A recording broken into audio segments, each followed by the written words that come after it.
Buenas tardes tengan todos ustedes. Comenzamos la octava clase de nuestra materia de Teología del Antiguo y Nuevo Testamento.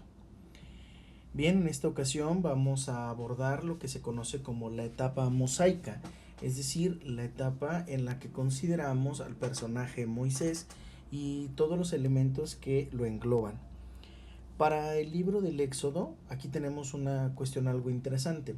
Para el libro del Éxodo, el cual está salpicado de algunas intervenciones o de algunas referencias de textos babilónicos, de alguna manera por el hecho de que fueron estos libros constituidos, es parte de los libros constituidos después del retorno del pueblo del exilio, y que de alguna manera han servido o han sido salpicados o han sido influidos de alguna manera por las lecturas y por la cosmovisión babilónica.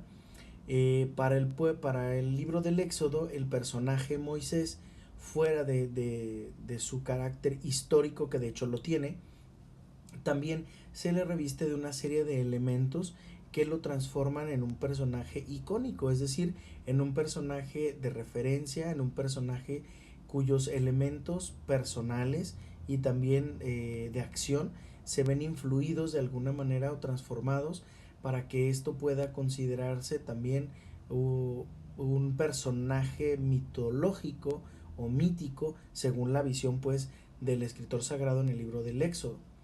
¿Qué quiero decir con esto? Que el personaje Moisés, aparte de su carácter histórico, ha querido ser revestido de algunos elementos teológicos y de significado que lo coloquen, según la visión del autor, en un personaje bastante interesante para los nuevos lectores o para los nuevos oyentes. ¿Quiénes son esos nuevos oyentes? Las nuevas generaciones que provienen o que nacieron de alguna manera en Babilonia y que son imbuidos por esta cultura y que ahora se encuentran en el pueblo de Israel con una cosmovisión distinta. Así, el personaje Moisés en el libro del Éxodo no tendrá origen paterno, es decir, se conoce solo el nombre de la madre, se conoce el nombre de sus hermanos, pero en ningún aspecto aparece el nombre de su padre. Esto hace una conexión directa de alguna manera con una referencia a la mitología pues, griega y a las mitologías también de la tierra de Babilonia. ¿En qué sentido? Bueno, recordemos que en las mitologías antiguas se podía saber el nombre de la madre, el nombre de algún progenitor, pero, o del padre, pero no se conocía el nombre de otro progenitor, ya sea padre o madre. Y la razón casi siempre la atribuían a que ese personaje, por tanto, iba a ser hijo de un dios y de un humano, lo que daría como origen a un héroe o a un semidios.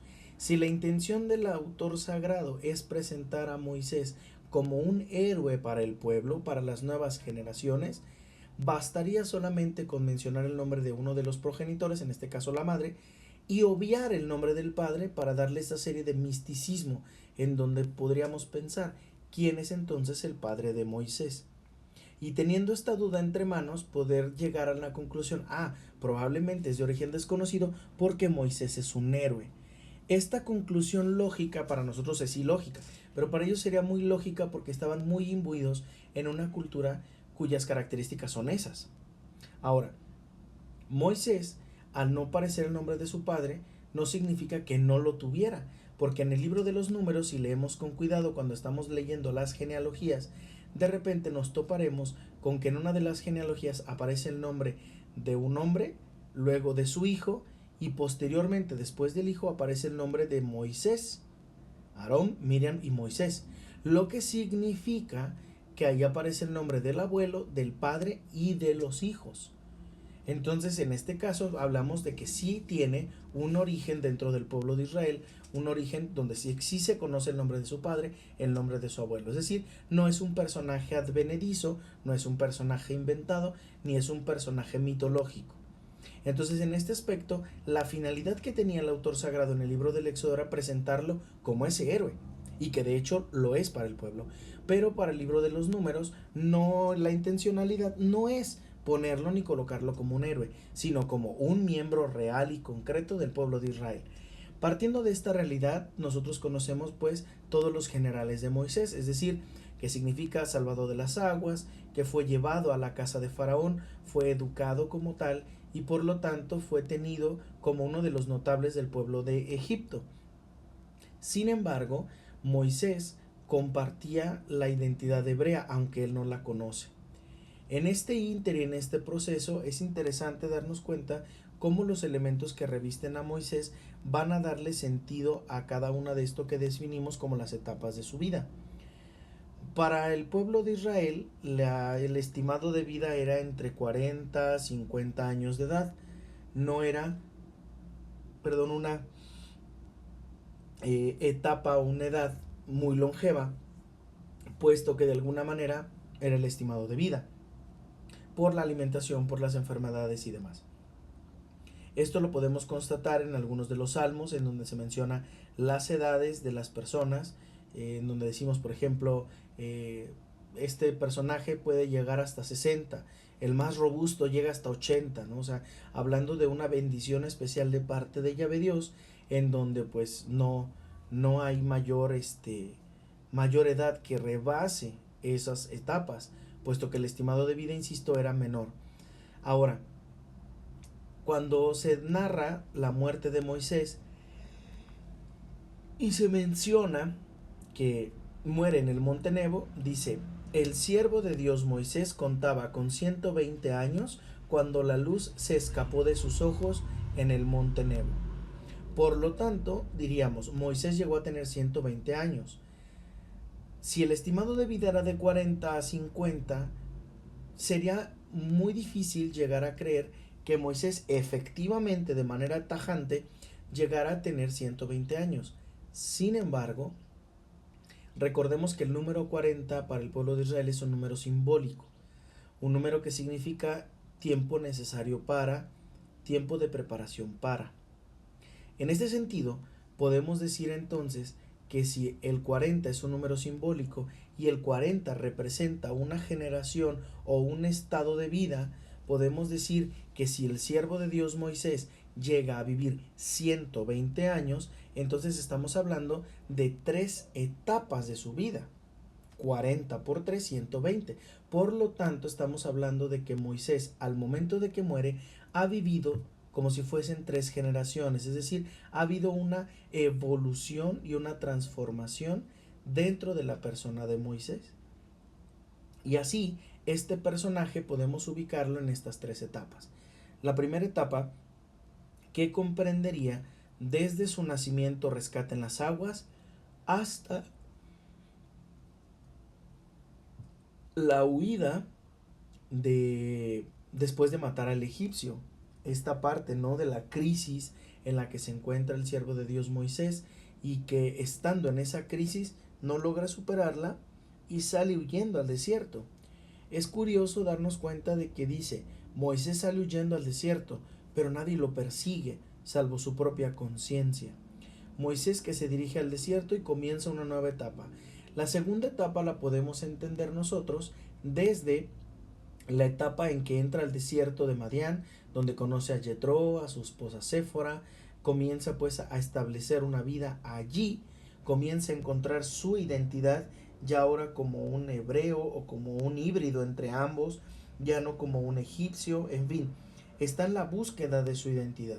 Y es interesante cómo Moisés se adentra al desierto como el lugar pues sagrado, el lugar mistérico, el lugar espiritual, en donde él puede encontrarse precisamente consigo mismo y con la divinidad. Y es curioso que cuando se adentra en este desierto, Moisés no solamente se encuentra consigo mismo, sino que también se encuentra con Dios. Y esta experiencia de que, escarbando en lo profundo de sí para descubrir su identidad, se encuentra con Dios, será la experiencia que siglos más tarde tendrá Agustín. Entonces, ese retirarse al desierto, ese huir de alguna manera al desierto para tratar de encontrarse a sí mismo, es lo que lo lleva, guardadas las debidas circunstancias, a encontrarse con Yahvé Dios, a través del pasaje pues que todos conocemos de la zarza ardiendo, en donde Moisés se acerca a la zarza no como una curiosidad malsana de ver que una zarza arda, que es algo muy común en el desierto, sino que la zarza arde, y dice la escritura, sin apagarse, es decir, que mantiene su ardor. y eso sí implicaría algún evento muy peculiar. Entonces, por esa razón y por ese motivo, Moisés logra encontrarse con Yahvé Dios. Y la segunda etapa también comprendería, deseamos, desde su salida y huida a Egipto, perdón, al desierto, hasta el momento en el que logra hacer que el pueblo salga a pie sin mojarse por el Mar Rojo. Entonces encontramos la etapa de la liberación, esta segunda etapa un poco más extensa, en donde intervienen también las plagas, en donde interviene pues la misericordia y la presencia de Dios a través de la columna de nube, a través de la nube, a través de la columna de fuego, en fin, de elementos teofánicos que van revelando la presencia de Dios con ellos. Y por último, la tercera etapa y última de Moisés, que comprendería desde cuando Moisés recibe las tablas de la ley hasta su muerte en el monte Nebo. Entonces, aquí tenemos estas tres etapas de la vida de Moisés. Y si esas tres etapas las vemos de manera simbólica, consignadas por el número 40, 40 por 3, 120. Es la edad en la que el autor sagrado nos narra, el siervo de Dios Moisés apaga su mirada al contemplar la tierra prometida. Algunos estudios arqueológicos han podido llegar al monte Nebo y descubrir cuál es ese monte que en ocasiones pareciera que estaba en una latitud y en otras ocasiones pareciera que estaba en otra, o la referencia pues que se hace sobre el monte Nebo. En esta búsqueda de arqueología bíblica se ha encontrado pues el monte y se ha buscado insistentemente la tumba del siervo de Dios Moisés. Sin embargo, hay una situación. A pesar de que sí se ha encontrado el monte Nebo, no se ha podido encontrar la tumba, lo que implica que los huesos probablemente fueron removidos del lugar o la precisión del monte no ha sido la adecuada. En este proceso podemos decir nosotros que los huesos de Moisés no fueron llevados porque la consigna en el libro del Deuteronomio es que los huesos de Moisés no abandonen el lugar que Dios le dejó. En este caso es el monte Nebo, porque recordemos que los huesos de José sí habían entrado a la tierra prometida. Algunos autores incluso se atreven a decir que no solamente fueron los huesos de José, sino también los huesos de Jacob, los huesos de Isaac, y algunos creen que incluso los huesos de Abraham también los llevaron en procesión a la tierra prometida. Certeza solamente tenemos por la petición de José explícita en la Sagrada Escritura que los huesos de José fueron trasladados a la tierra prometida. Los demás solamente son algunas elucubraciones de algunos autores que consideran que el pueblo de Israel, al tener ya este sentido de pertenencia gracias a todo su trayecto del desierto, logran introducir a lo que conocen como su herencia paterna, es decir, los huesos de los patriarcas que entrarían a la ciudad. Sin embargo, pues esto no deja de ser solamente algunas historias, algunas reflexiones y narraciones que podemos encontrar por ahí. Lo cierto es que los huesos de José sí llegaron a la tierra prometida, pero los de Moisés no se lograron encontrar. Bien, ¿qué tiene que ver la revelación del nombre divino con todo este proceso de Moisés? Pues bastante. El siervo de Dios Moisés va evolucionando en cuanto a su nombre y función. En un momento dado, Moisés, el salvado de las aguas, es reconocido por Dios y por el pueblo como el caudillo, es decir, como aquel que los va guiando, que los va conduciendo para liberarse. Después, el pueblo lo reconocerá como el guía y el conductor por el desierto. Cuando Moisés pueda contemplar los lomos de Dios y contemplar precisamente su sombra, él será llamado el siervo de Dios porque él habla con Dios y no muere. Sin embargo, ese hablar con Dios también está sujeto a ciertas interpretaciones. ¿Por qué? Porque efectivamente habla, pero ya alrededor de la figura de Moisés se esboza el que no hay nada que no sea santo que no pueda permanecer en la presencia de Dios. Es decir, si tú tienes pecados, si tienes alguna impureza, no podrás estar delante de la presencia de Dios.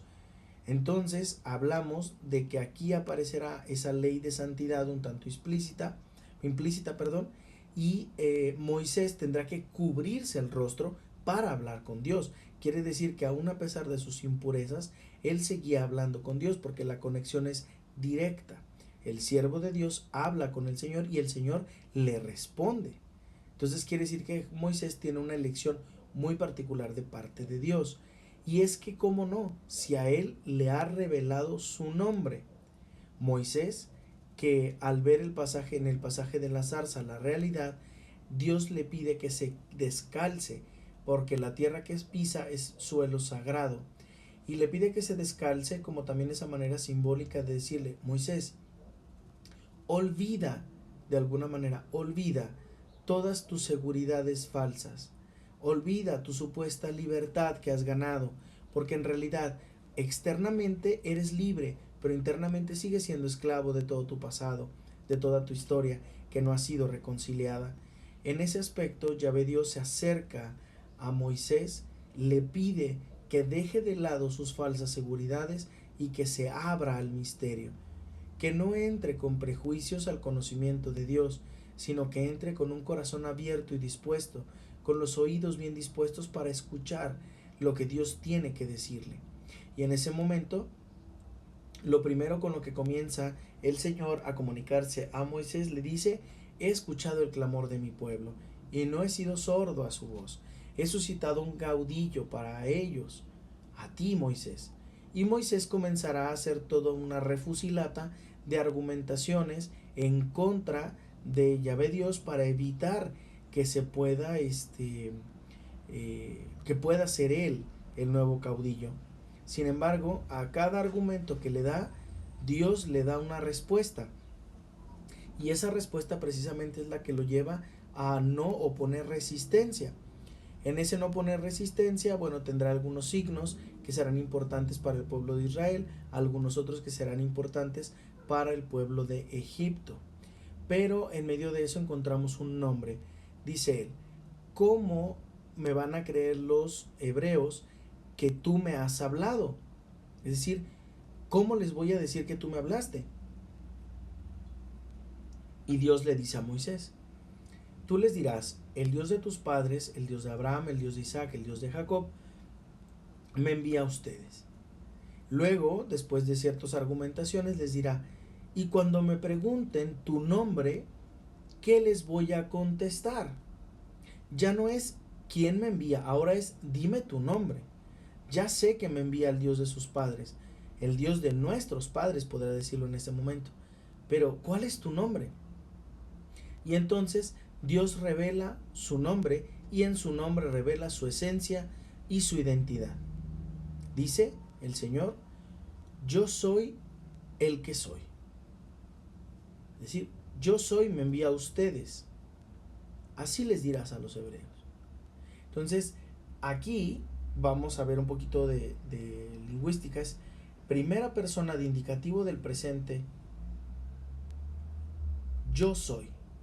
Yo soy me envía a ustedes. Yo soy significa que Él tiene el ser en absoluto y en plenitud. Nosotros recibimos nuestro ser de parte de Dios. Sin embargo, Dios es, no fue ni será, es, lo que implica que Dios sea un eterno presente. Él siempre es, yo soy. No tiene ninguna conjugación en Él. Es primera persona del presente de indicativo. Yo soy. Y ese ser completo de Dios le permite en su plenitud compartir su ser con los demás seres, aunque sean más pequeños, aunque sean más débiles, aunque de alguna manera sean un tanto inferiores. Sin embargo, Dios comparte su ser con los demás seres.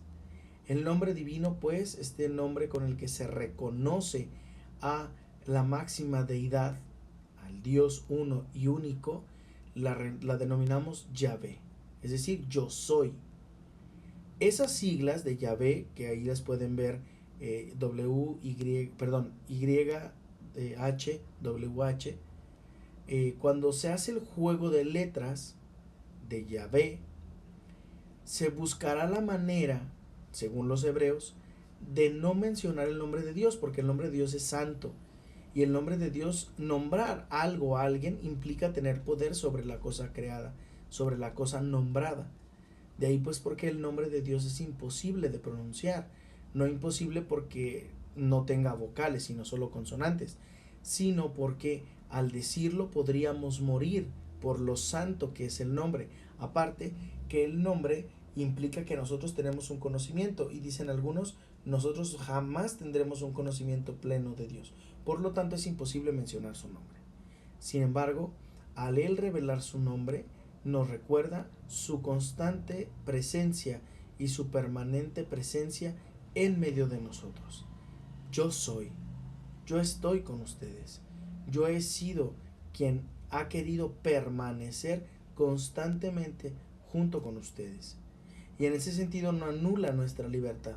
Por el contrario, Él la deja totalmente abierta porque nos da la oportunidad y la gracia de poder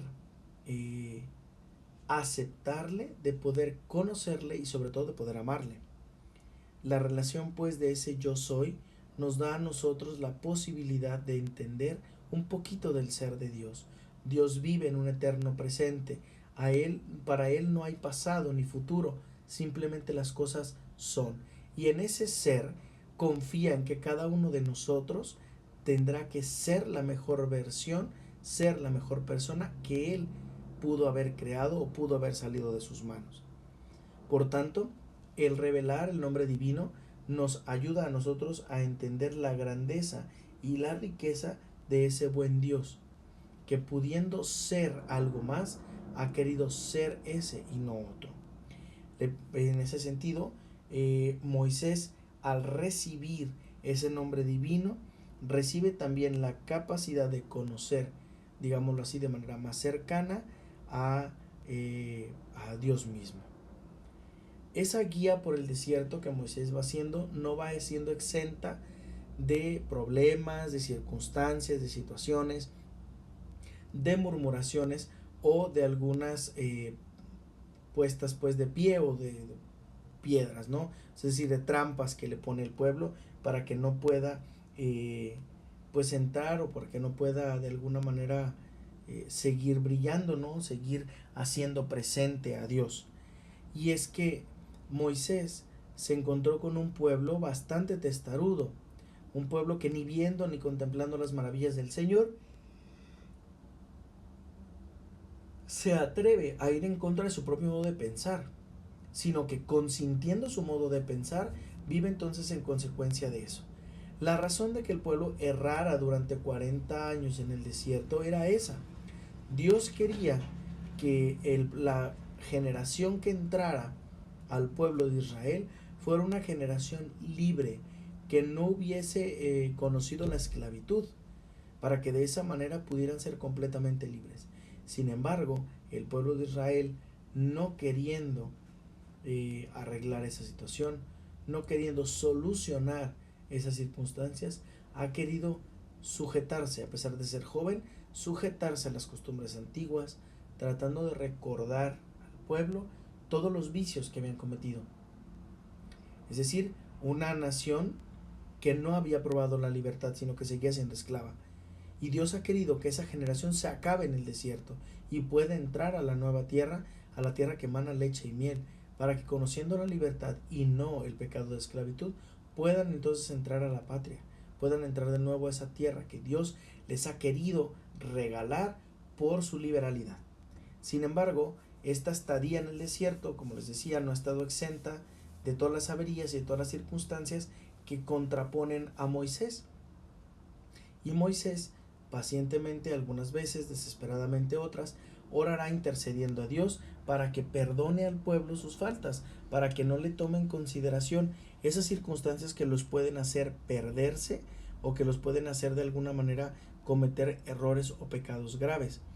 Esta idea de Dios de querer amar tanto al pueblo para traducirlo, para entrarlo, para introducirlo a esa tierra excelente, ha permitido de alguna forma que quienes estaban por detrás, es decir, Moisés y otros personajes, se quedaran pues al margen del pueblo, porque no podían ellos de alguna manera entrar, necesitaban transformar su modo de pensar, transformar todo aquello que ellos eran para evitar traducir esa mentalidad de esclavo a las nuevas generaciones.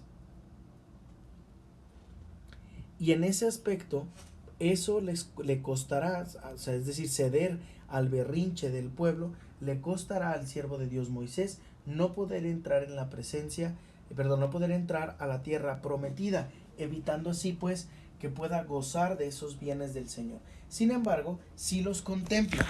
¿Por qué? Porque ha hecho un esfuerzo sobrehumano para hacer presente a Dios y por lo tanto sí podrá contemplar la tierra que Dios ha prometido a su pueblo. En este sentido, el pueblo de Israel, el pueblo recién formado, entrará a una tierra de promisión.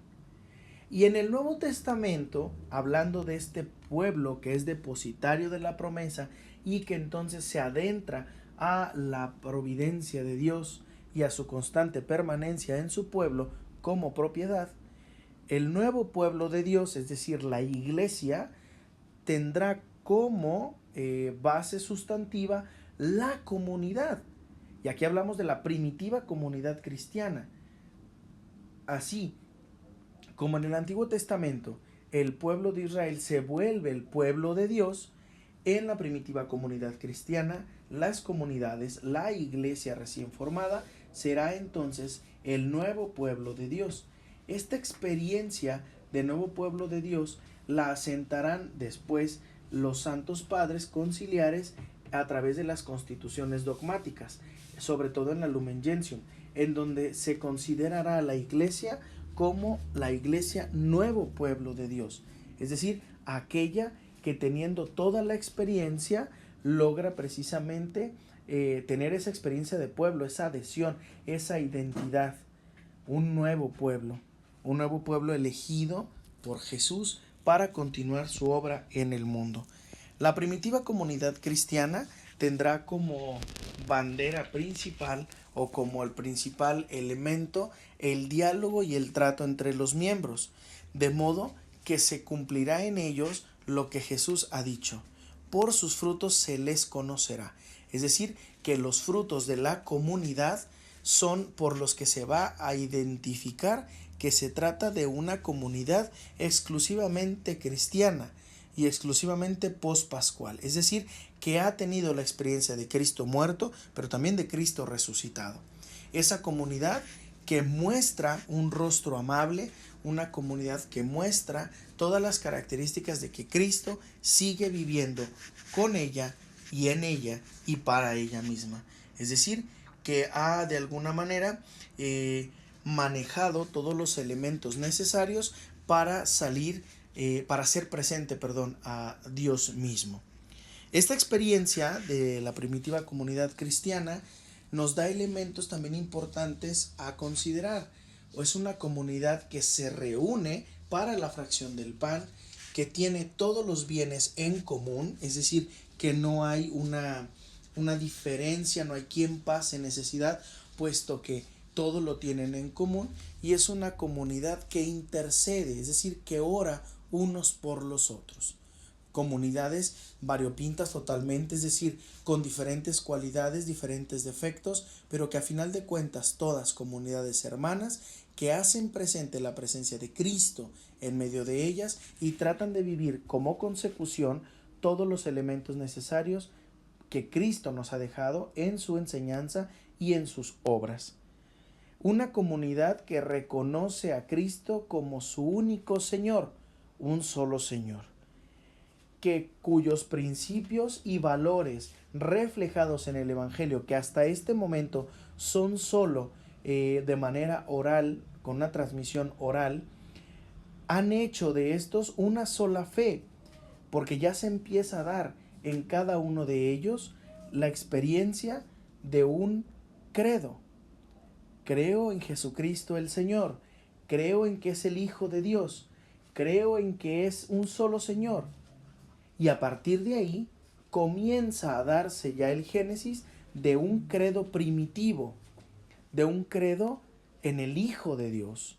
Ya se cree en el Padre y ahora se cree también en el Hijo. y comenzará a esbozarse poco a poco el elemento de la tercera persona, el Espíritu Santo, quien ya comienza a dar algunos matices, sin embargo no se ha dado a conocer en su plenitud. Un solo Señor, una sola fe y un solo bautismo. Es decir, que así como en el antiguo pueblo de Israel, la circuncisión en un inicio, después la ley, son los elementos importantes para adherirnos al pueblo de Dios, al pueblo santo de Dios. Ahora, para podernos adherir al nuevo pueblo de Dios, a la nueva comunidad, a la naciente iglesia, no basta con la ley y la circuncisión, sino que basta con creerle a Cristo, con creer en todo lo que Él nos ha mostrado, en todo lo que Él nos ha traído como salvación, y que lo aceptamos por medio de ser introducidos a las aguas del bautismo. Es pues entonces el bautismo el que cualifica a todos los creyentes para convertirse en miembros del pueblo santo de Dios, en esta nueva comunidad, en este nuevo pueblo de Dios. Para que así en cada acción que realizamos, en cada elemento que hagamos, se nos dé como característica principal, y así se le da de hecho en otros textos: mirad cómo se aman, porque así como se aman ellos es el prototipo de las comunidades que debemos amarnos cuando estamos unidos a la persona de Jesús. El amor es la manifestación más clara de la presencia de Dios en medio de la comunidad. Y el amor se traduce también como la caridad, es decir, como aquella presencia viva de Dios actuante en medio de la comunidad. ¿Cómo he de amar a alguien que incluso no me es tan grato a mis ojos? A través de la caridad, es decir, a través del servicio, a través del amor, a través de la presencia real de Dios. Te amo no por quien eres, sino por quien representas. Eres un hijo de Dios y por tanto amo esa parte de ti. No amaré tus defectos, no amaré aquello que me aleja y me separa de ti, pero sí puedo amar lo que nos une, aquello que nos hace iguales ante los ojos de Dios. Por eso es importante contemplar cómo se aman unos a otros para identificar inmediatamente que esa comunidad se trata de una comunidad cristiana. Les agradezco mucho su atención. Con el favor de Dios nos vemos en la próxima ocasión. Que tengan buen día.